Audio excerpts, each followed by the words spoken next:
रमन के कमरे की तरफ भागा और गुस्से में दरवाजे पर लात मारी। दरवाजा खुला और जिस बात का उसे डर था वही हुआ। रमन पल्लवी के कंधे पर हाथ रखकर उसे, मेरा नाम है मेहरुनिशा, आपका मेरे चैनल पर स्वागत है। हेमंत ने कभी नहीं चाहा था कि उसकी पत्नी पल्लवी नौकरी करे। वह तो हर वक्त पल्लवी को अपनी नज़रों के सामने रखना चाहता था। पल्लवी उसके लिए वह अनमोल हीरा थी जिसे खो देने के डर से वह अपने काम पर भी ध्यान नहीं दे पा रहा था। उसकी निगरानी के चक्कर में घर के आर्थिक हालात इतने बिगड़ गए कि पल्लवी को ही नौकरी करने के लिए घर से निकलना पड़ा। पल्लवी 24 साल की पढ़ी लिखी सुलझी हुई और सुंदर सलीकेदार लड़की है। ग्रेजुएशन पूरा करने के बाद उसने टीचर की ट्रेनिंग भी की थी। उसकी शादी हेमंत से हुई थी तो उसने नौकरी करने के बजाय गृहस्थी को प्राथमिकता दी। हेमंत भी यही चाहता था कि पल्लवी घर पर ही रहे। वह सोचता था कि कहीं उसकी सुंदर पत्नी को कोई दूसरा पटा ना ले। वह तो पल्लवी को घर के दरवाजे पर भी खड़ा होने पर टोक देता था। कभी वो कहती कि वह थोड़ी देर छत पर टहल आए तो हेमंत भी उसके साथ जाता। कुल मिलाकर ये कि हेमंत एक सुंदर औरत को ब्याह कर तो ले आया, मगर उसकी सुंदरता ने उसके अंदर असुरक्षा भाव पैदा कर दिया, शक और असुरक्षा की भावना। 7 साल पहले जब हेमंत की शादी पल्लवी से हुई थी तब रिश्तेदारों, दोस्तों और मोहल्ले वाले के मुंह से अपनी पत्नी की खूबसूरती की तारीफ सुन सुन कर उसकी छाती फूल जाती थी कि हाय कितनी सुंदर दुल्हन लाया है हेमंत, तेरे तो आंगन में चांद उतर आया है। बहुत कम को इतनी सुंदर पत्नी मिलती है। ऐसी बातें सुन सुन कर वह खूब खुश होता था। हेमंत एक प्राइवेट जॉब में था। सैलरी अच्छी थी। काम के सिलसिले में उसे कभी कभी टूर पर भी जाना पड़ता था। घर में उसके और पल्लवी के अलावा माँ और छोटा भाई रमन था। रमन हेमंत से 2 ही साल छोटा है और ग्रेजुएशन कर रहा है। अपनी भाभी के साथ रमन खूब मजाक कर लेता है। पल्लवी उम्र में रमन से छोटी है तो कभी कभी उसकी बातों पे शर्मा भी जाती है। इन सब बातों को हेमंत ने कई बार नोट किया है। पल्लवी के आने के बाद रमन के दोस्तों का भी घर में आना जाना बढ़ गया था। पल्लवी सबसे हंस कर बात करती और एक छोटी बहू की तरह सबकी सेवा और सत्कार में लगी रहती। लेकिन बाहरी लोगों का यूं घर में जमघट लगाना हेमंत को अच्छा नहीं लग रहा था। पल्लवी की सुंदरता ने हेमंत के अंदर शक और असुरक्षा की भावना भर दी थी। वह जितनी देर ऑफिस में होता उसकी नज़र फाइलों पर कम, दीवार घड़ी पर ज़्यादा रहती कि कब 6 बजे और वो घर भागे। हेमंत छुट्टियां भी बहुत लेने लगा था। आए दिन कोई ना कोई बहाना लेकर मैनेजर के पास पहुंच जाता। ऑफिस के काम के सिलसिले में पहले वो हर महीने टूर पर जाता था, मगर शादी के बाद टूर पर भी नहीं जाना चाहता था। बहाने बना देता था। मैनेजर ज़बरदस्ती अगर उसे भेज दे तो उल्टा पुल्टा काम निपटा कर अगले दिन वापस आ जाता था। 6 महीने तो मैनेजर ने हेमंत को समझाने की बहुत कोशिश की और फिर काम से निकाल दिया। बीवी की रखवाली के चक्कर में हेमंत ने न सिर्फ अपना करियर बर्बाद कर लिया बल्कि दोस्त और घर वालों की नज़र में बीवी का पिछलग्गू समझा जाने लगा। जब बढ़ने लगा कर्ज, घर में कमाने वाला सिर्फ हेमंत ही था। उसकी तनख्वाह से घर का खर्च और छोटे भाई की पढ़ाई ठीक ठाक चल रही थी। जॉब छूटने के बाद हेमंत ने कई जगह इंटरव्यू दिए मगर नौकरी पाने में कामयाब नहीं हुआ। इधर बचत के पैसे खत्म होने लगे और उधर पल्लवी की डिलीवरी की तारीख भी नज़दीक आ गई। हेमंत की आर्थिक स्थिति इतनी कमज़ोर हो गई कि घर में बच्चा होने की खुशी की मिठाई मोहल्ले वालों को उसने एक दोस्त से उधार पैसे लेकर खिलाई। हेमंत के सिर पर कर्ज बढ़ता जा रहा था। पल्लवी को इसका एहसास था। खर्चा चलाने के लिए वह अपनी सोने की चेन हेमंत को दे चुकी थी। अम्मा ने भी अपनी चेन गिरवी रखवाई थी क्योंकि छोटे बेटे की फीस जमा करनी थी। कुछ दिन बाद पल्लवी ने सोने की चूड़ियां भी दे दी। हेमंत ने उन्हें बड़ी भारी मन से बेचा। धीरे धीरे 1.5 साल गुजर गए। हेमंत को कोई अच्छी नौकरी नहीं मिली। कभी ट्यूशन पढ़ा लेता तो कभी किसी और तरीके से वह थोड़ा बहुत पैसा कमा रहा था, मगर इस थोड़ी सी पूंजी से घर का खर्च चलाना मुमकिन तो नहीं था। एक दिन पल्लवी ने हेमंत से कहा कि अगर उसे जॉब नहीं मिल रही तो क्यों ना वही जॉब कर ले, आखिर टीचर की ट्रेनिंग किस दिन काम आएगी। हेमंत को जब जॉब मिल जाएगी तो पल्लवी छोड़ देगी। हेमंत राजी हो गया तो पल्लवी ने 2-3 प्राइवेट स्कूलों में अपना रिज्यूम भेजा। जल्द ही एक स्कूल से इंटरव्यू की कॉल आ गई।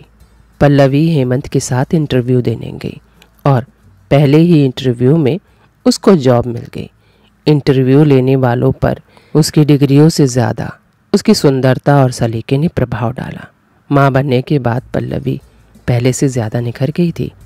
पल्लवी अब नौकरी पर जाने लगी तो हेमंत के मन में असुरक्षा की भावना और ज़्यादा बढ़ गई। वो सोचता रहता कि स्कूल में कितने मर्द टीचर हैं, कहीं किसी के साथ पल्लवी के संबंध ना बन जाएं। सुबह जब पल्लवी स्कूल जाने के लिए तैयार होकर निकलती तो हेमंत उसके दमकते शरीर को आंखें फाड़ कर देखता रह जाता।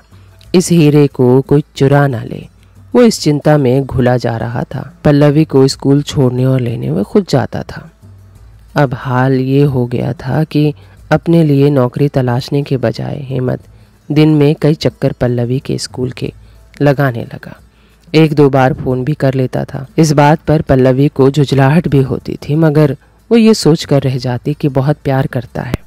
इसी तरह वक्त बीतता जा रहा था। स्कूल के बच्चों को कभी पिकनिक लेकर स्कूल जाता तो पल्लवी अपनी क्लास के साथ जाती।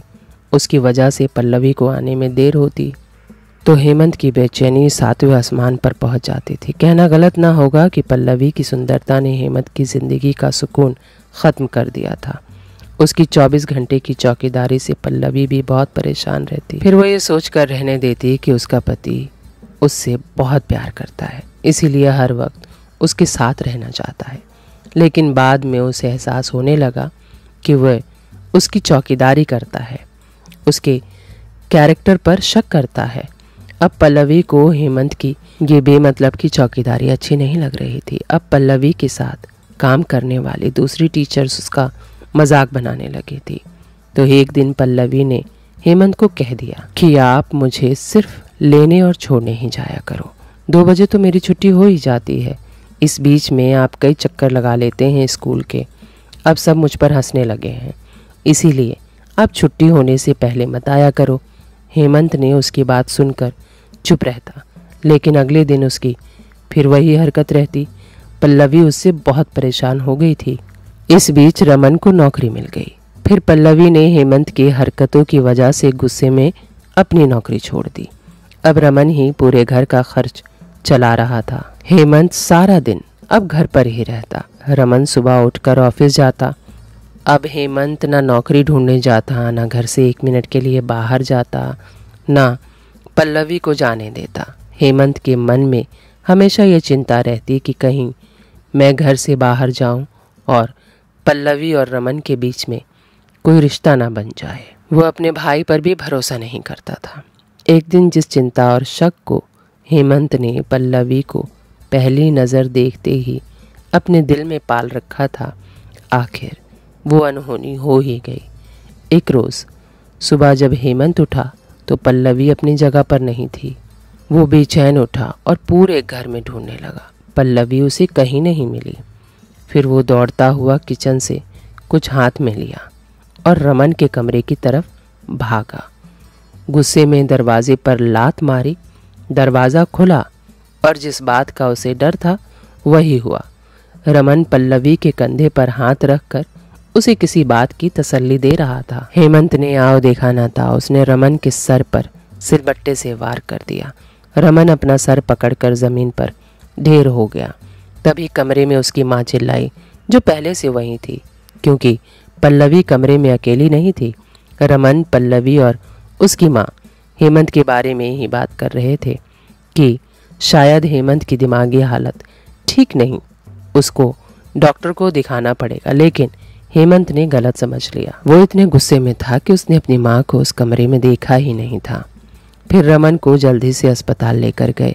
रमन बच तो गया, मगर वो कोमा में चला गया और हेमंत को उस हमले की वजह से जेल हो गई। आखिर फिर पल्लवी को नौकरी करनी ही पड़ी। अब कभी कभी पल्लवी और उसकी माँ उससे मिलने जेल जाते हैं, लेकिन उसकी दिमागी हालत वहाँ जेल में बिगड़ रही है।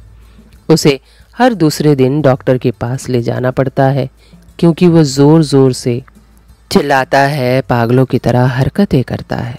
2 दिन पहले ही उसने एक कैदी की आंख फोड़ दी थी, ये कहते हुए कि वो पल्लवी को घूर कर देख रहा था। अब कुछ दिनों में अगर वो ठीक नहीं हुआ तो उसे जेल से निकालकर पागल खाने में भर्ती कर देंगे। इसमें किसकी गलती है पता नहीं, पल्लवी की क्योंकि वो बहुत खूबसूरत है, या हेमंत की, वो बहुत शक्की और छोटी सोच विचार का इंसान था। दरअसल पत्नी की अत्यधिक सुंदरता उन पतियों को बहुत असुरक्षित कर देती है जो शक्की और छोटे सोच वाले होते हैं। भले पत्नी का चरित्र साफ हो, वो सिर्फ अपने पति से ही प्रेम करती हो, मगर पति को हर समय ये शक लगा रहता है कि कहीं उसकी पत्नी के किसी दूसरे आदमी से संबंध तो नहीं है, कोई और तो उस पर डोरे नहीं डाल रहा। अतीत में ताक झाक उसके मन में ये कीड़ा भी कुल बुलाता रहता है कि इतनी सुंदर है तो कॉलेज लाइफ में ज़रूर इसका कोई ना कोई प्रेमी रहा होगा। पत्नी की बीती ज़िंदगी में वो भी घुसने की कोशिश करता रहता है और घुमा फिरा के उसकी कॉलेज फ्रेंड्स के बारे में पूछता है। इस शंका का परिणाम ये होता है कि वह अपना काम धंधा छोड़कर पत्नी पर निगरानी रखने लगता है। अगर पत्नी फ़ोन पर किसी से ज़्यादा देर तक बात करे तो उससे पूछ ही लेगा कि किसका फ़ोन है। एक पुरानी कहावत है कि सुंदर कन्या से विवाह करने का मतलब है सड़क के किनारे धनिया बोना। मतलब दोनों ही मामलों में असुरक्षा बनी रहती है। हर एक पड़ोस में कुछ देवर टाइप लोग भी होते हैं। सुंदर पत्नी दरवाजे या गेट पर खड़ी होकर उनसे हंसकर बात कर ले तो गजब हो जाता है। शक्की पति सुंदर बीवी को ना तो किसी से हंसने बोलने देता है और ना ही कहीं अकेले आने जाने देता है। आज भी समाज में सुंदरता को ज़्यादा महत्व दिया जाता है, चाहे जितना आधुनिक हो जाए, लेकिन कुछ मामलों में सोच अभी भी पुरानी ही है। शादी विवाह के मामलों में आज भी औरत की पढ़ाई और हुनर से ज़्यादा उसकी सुंदरता को तरजीह दी जाती है। सुंदर लड़कियों की शादी भी तुरंत तय हो जाती है, लेकिन ये सुंदरता कभी कभी पति पर बहुत भारी पड़ती है। पति साधारण शक्ल सूरत का हो और पत्नी हीरोइन जैसी दिखती हो तो पति चौकीदार बनकर रह जाता है, और अगर पत्नी उसकी सोच से ज़्यादा सुंदर हो तो पति उसे कहीं अकेले नहीं जाने देता, बल्कि खुद साथ जाता है। और कभी कभी तो ऐसा होता है कि जहां पत्नी को जाने की आवश्यकता भी नहीं होती, वहां ये सोचकर उसे साथ ले जाते हैं कि उसके घर में अकेली होने पर कोई अनहोनी ना हो जाए, कहीं किसी पड़ोसी छोटे या बड़े भाई से उसके साथ संबंध ना बन जाए। खूबसूरत जवान पत्नी हाथ में एक आइटम बॉम्ब की तरह होती है, जिसके प्रति वो हमेशा चिंतित रहता है कि पता नहीं कब दुर्घटना घट जाए। खुद को फिट रखने की मजबूरी सुंदर बीवी हो तो पति को अपने जीवन में भी कई बदलाव करने पड़ते हैं। अपनी फिटनेस की तरफ ध्यान देना पड़ता है, मनचाहे भोजन का त्याग करना पड़ता है, ऐसी डाइट लेनी पड़ती है जिससे उसकी तोंद ना निकले। कुछ पति तो खुद को स्लिम ट्लिम रखने के चक्कर में केवल सलाद बेस्वाद खाने से काम चलाने लगते हैं।